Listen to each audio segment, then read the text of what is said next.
बदलापूर लैंगिक अत्याचार प्रकरणावरून आता राजकारण तापायला सुरुवात झाली आहे। एका अत्याचार प्रकरणातील आरोपीला 2 महिन्यात फाशी दिली असा मोठा दावा मुख्यमंत्री एकनाथ शिंदे यांनी केलाय।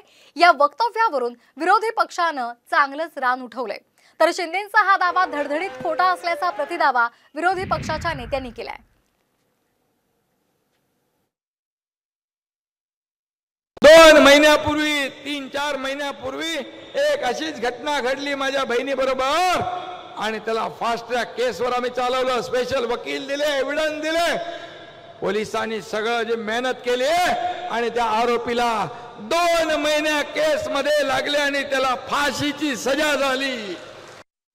कोणत्या न्यायालयासमोर हा खटला चालला? फास्ट ट्रॅक कोणत्या न्यायालयानं संबंधित आरोपीला फासावर लटकवलं, लटकवण्याची शिक्षा ठोठावली आणि कोणत्या कारागृहात त्या संबंधित आरोपीला मुख्यमंत्र्यांनी फाशी दिली याचा तपशील जाहीर करणं गरजेचं आहे।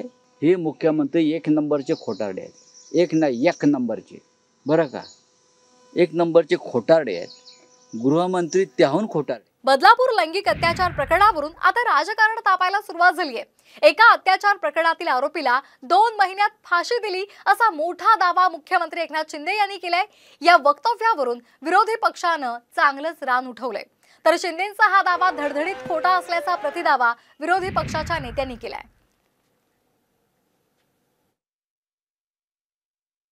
2 महिन्यापूर्वी 3-4 महिन्यापूर्वी एक अशीच घटना घडली माझ्या बहिणी बरोबर आणि त्याला फास्ट ट्रॅक केसवर आम्ही चालवलं। स्पेशल वकील दिले, एव्हिडन्स दिले, पोलिसांनी सगळं जे मेहनत केली आणि त्या आरोपीला 2 महिन्या केस मध्ये लागले आणि त्याला फाशीची सजा झाली।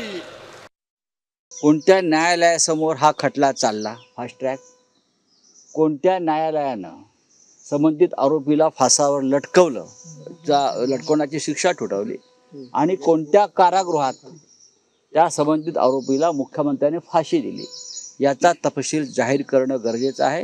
हे मुख्यमंत्री 1 नंबरचे खोटारडे आहेत, 1 नंबरचे, बरं का, 1 नंबरचे खोटारडे आहेत। गृहमंत्री त्याहून खोटारडे। महाराष्ट्रातील सर्व बातम्यांचे विश्वासार्ह व्यासपीठ सकाळच्या सर्व सोशल मीडिया प्लॅटफॉर्मला लाईक, फॉलो आणि सबस्क्राईब करा। तसंच सर्व नोटिफिकेशनसाठी बेल आयकॉन प्रेस करायला विसरू नका।